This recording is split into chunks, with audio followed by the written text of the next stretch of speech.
Hola, buenos días, soy Nico.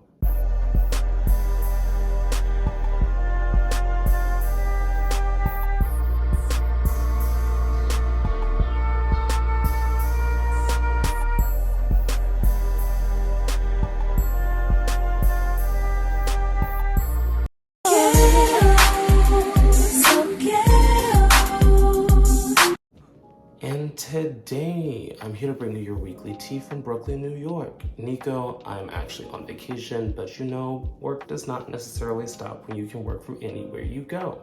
So today I'm here to bring you the tea on a specific case coming out of South Fulton, Georgia. And it is relating to something that I've warned you guys about in the past. But before we get started on that, if you like this kind of content, make sure to follow me on patreon.com/Nicosaesthetics for more exclusive live weekly videos to be a part of the podcast, which is not filming this week. Nico, it's not filming this week because I'm not at home and I do not have my equipment. I'm sorry. Sorry to that man. Sorry to everyone to listen to it this week. But no. So we're going to be talking about Zechariah Warren. Nico, who is that? It is a 19-year-old boy who was arrested in South Fulton, Georgia. And essentially it's because he was using dating apps such as Grindr and Jack to basically lure people into his apartment complex and then rob them at point. There are certain things I can't say on YouTube for obvious reasons. So he's being charged for 6 counts, but the police believe that more victims are going to come forward now that it's become public knowledge that he's been caught. And they're basically warning people, instead of waiting until you get there to think this may not be a good idea, you might want to think about that before you travel in the middle of the night to a strange neighborhood that you don't know, in a city that you don't know. Because from what they were told, he was targeting people that were not familiar with the area. So you know how a lot of people usually download apps and when they're in a new city so that they can see, oh, what's this city's niggas giving? Nico, I actually do that from time to time when it comes to Jack. If I'm in a new city, I'm like, what's the niggas giving? So this is actually a smack cam on me too. But yeah, because normally I don't really believe in apps just because I feel like it makes dating a lot harder and it also affects your self-esteem negatively. So I personally do not try to keep any form of app on my phone. I think the only app I really keep on my phone is Tinder, and even then I don't open Tinder, and I believe that's on my profile. Like, odds are you should probably just message me on, let's say, Instagram. But this is something that I warn people about for the sole purpose of we see it happen time and time again. Obviously, you shouldn't assume the worst of every individual, but at the end of the day, you don't know what somebody on the internet has entailed for you, nor their intentions. They could be there to find love, they could be there to get it on, or they could be there to get your money. They could be there to run your pockets. So, as per usual, when we traverse the digital landscape, we should take extra precautions.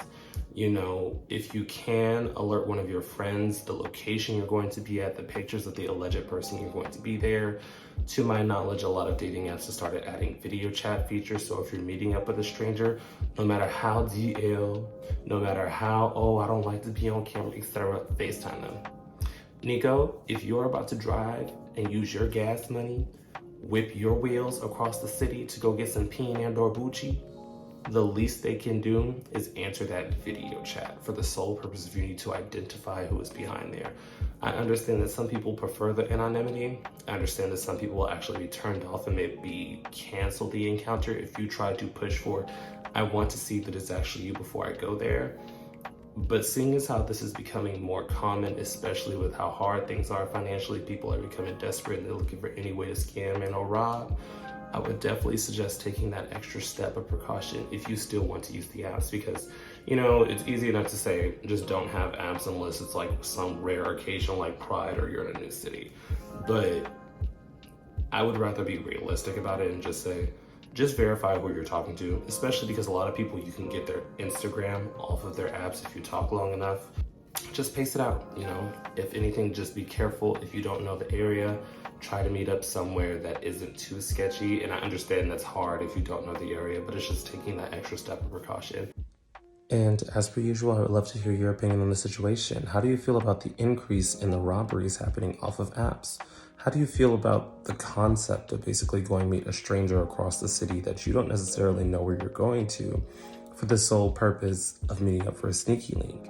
Because when you think about it, like riding around in a new city, especially because like they said, it's usually people that don't know the area, to go meet up with somebody in a dark apartment complex that you don't know from a can of paint, that you kind of sort of only seen an image of them online, because you can't even verify that that's their image unless you do the video chat feature.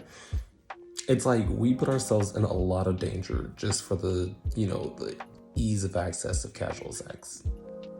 And I understand we talk about this often on this channel, but it's like every time it happens, it really puts it into perspective. Like, wow, we're really playing with our lives for some booty meat.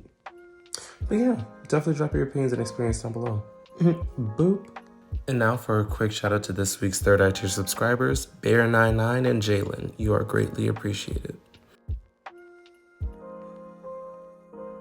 And once again, this week's live stream conversation is going to be canceled because I don't have my equipment with me, but thank you once again for the continued support.